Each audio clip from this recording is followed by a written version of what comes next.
Is there any lesson from what the judges said on the conduct of the petitioners and their supporters on the kind of war, in quotes, that they think they waged on them?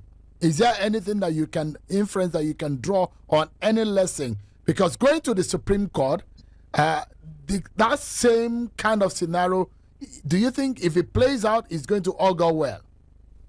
Oh, there's a lesson absolutely that needs to be learned, and I've learned that lesson. And that lesson is that we must begin to check. We must begin to put a microscope. Not this time, it's no longer eye on the judiciary, but a microscope on the judiciary, and begin to check. I've never even bothered about how do we get these judges into office right from the beginning. How do they get in? Is it a transparent process that brings in all the judges? That's one thing that, for me, one lesson that we need to focus on.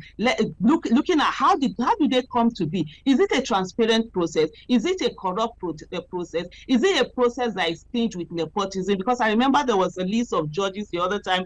I can't remember, was it High Court judges or something that came out, and there were a lot of citizens who were shouting that it was mostly nepotism. You have politicians' wives, judges' children, and all of that. I personally didn't bother, and so one lesson I'm taking from this is that I need to bother, because we need to check how are they going on? What are the lives of the judges right from when they get in? How do they get to where they're going to? And also the issue of this hierarchy, where it's by hierarchy, how long you've been in, rather than how competent you are. That's another lesson I've learned. We need to begin to question those things. We need to have a revamping of the judiciary itself. We need to ensure that what hold does the executive have over the judiciary? A situation whereby you're hearing things like, oh, we're going to increase the salaries of judges. Why should anybody other than the judiciary be in charge of increasing their salary? Do they have financial autonomy? Do they have the kind of enabling environment that they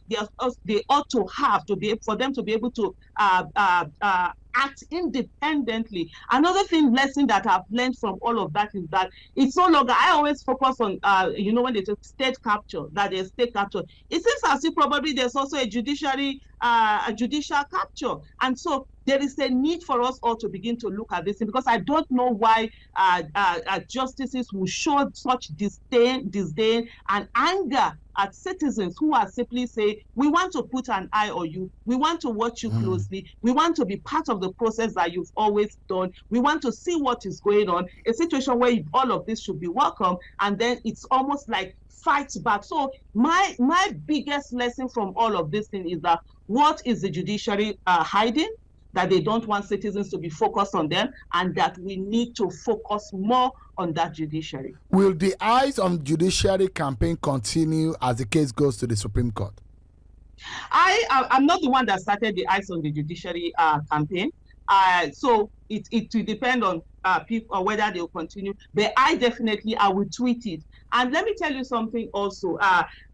One of the beautiful things that has happened within this last 1 year or 1 year plus is the fact that citizens have taken ownership of their country. Citizens have taken ownership of their action. Citizens are not waiting for some leader or somebody that will be the one to mobilize anybody or tell anybody what to do. And I'm loving the fact that I'm so inconsequential here. I wake up every morning and I see citizens have occupied their office of the citizen. They are bringing up beautiful ideas, amazing things that they want to do. Even such creative things that they're keeping themselves on and keeping the nation on its toes, and going towards doing that right thing. And I think one of the lessons we must learn, because part of the thing is that a lot of us have this arrogance of age, arrogance of, oh, we are the older generation, arrogance of, oh, we didn't do this, how dare you think you can do that? And I think that's not the way it should be. We should be happy that we have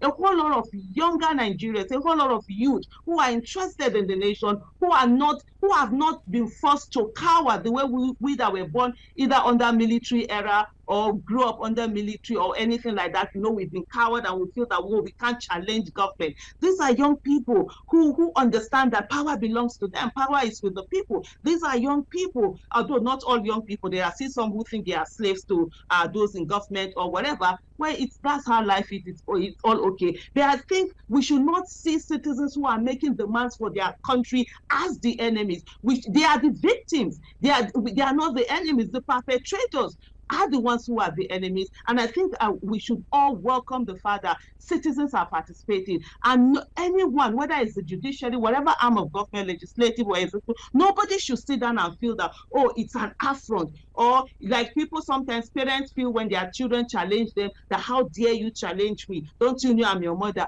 You are their mother. Who are you that you cannot be challenged? You understand? I, as a parent, and my youngest child is 21 years old. She'll be 22 in November. I love it when my children challenge me. I've brought them up to challenge me, to always question what I do, because that is the way we can get them to be able to grow into that Ms. Yesufu, the thin line between disparaging the judges or the justices and having the freedom of speech, hasn't that line been blurred to the point of, crossing the line on those perhaps who may not understand the sanctity of the temple of justice? When we're talking about the sanctity of the temple of justice, and I think I will take a quote from Lord Denning, who said, the law, I have the quote written somewhere. Let me look that up. The purpose of the law is to protect the weak against the strong. You understand?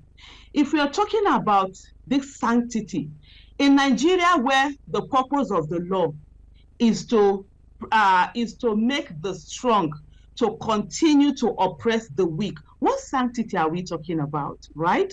And when we talk about disparaging, what is it that is this disparaging? On the judiciary, I have people who disparage me, you understand, who attack me. What's the big deal? It's normal in a way, because there are certain people. What's even the percentage? Because what normally happens, maybe you take one extreme person and then you make it to be a representation of everybody.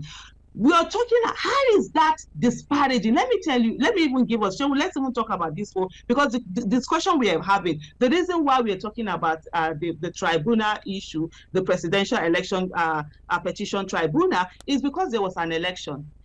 And this election, people were killed. The people that are in their graves would welcome to be disparaged. You understand? If that's I'm using that word is in quotes now, rather than to be shot at and killed, and now they've been buried and they've been forgotten, and yet they don't get judgment.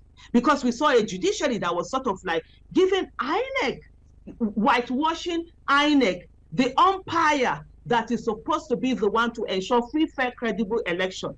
You understand? That didn't do it. That is an election that is supposed to be seen to be free, fair, and credible. That it wasn't seen. Yet it was whitewashing them. We're not talking about that, right?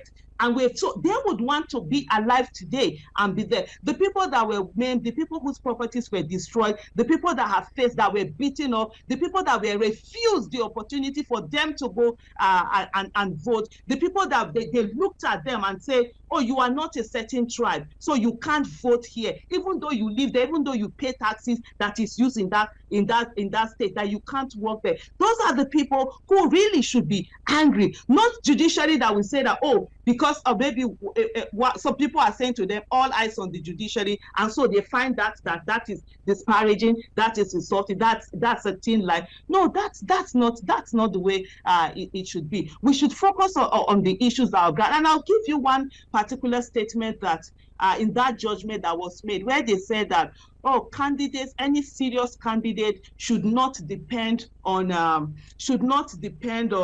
INEC for them to give them evidence to bring the result sheets. I mean, that on its own have already, the judiciary itself has insulted himself, has disparaged themselves, they've insulted themselves, they've shown themselves up to be nothing, to be people that will be disrespected without them even knowing they've been disrespected. And I'll give you an example. There were times from some of the things, I wasn't in the court, so this one I'm not a witness to it. I'll use his hearsay. like from the judgment where we heard some of the things that were being said, there were times where INEC was asked to give access to certain data, to certain results by the court, and the court refused to do it. And on the judgment day, the judgment will not be that, oh, you did not accurately, how do they put it? You did not make your request according to the law or something like that. The court is not looking at the fact that the same INEC that you have asked to do certain things severally and they didn't do it, that by them not doing it, that is more insult to you than whatever hashtag anybody is putting up on social media. The court is not saying that. And I will digress a little bit for Shehu to say to you, there are many instances where the Nigerian judiciary will give summons to certain people, or would ask for certain people that are being held captive to be released on bail, and yet the executive will refuse to release them on bail. And the same people will come back to the court with those people that the judiciary itself, the court has asked to be released on bail, that they refuse to. And what is more disrespectful than that? I think in terms of this conversation that you have, let's not chase shadows. Let's talk about the fact that there is a judicial capture and there is no independence of judiciary, and we need to have absolute and total independence of judiciary if indeed we want Nigeria to work.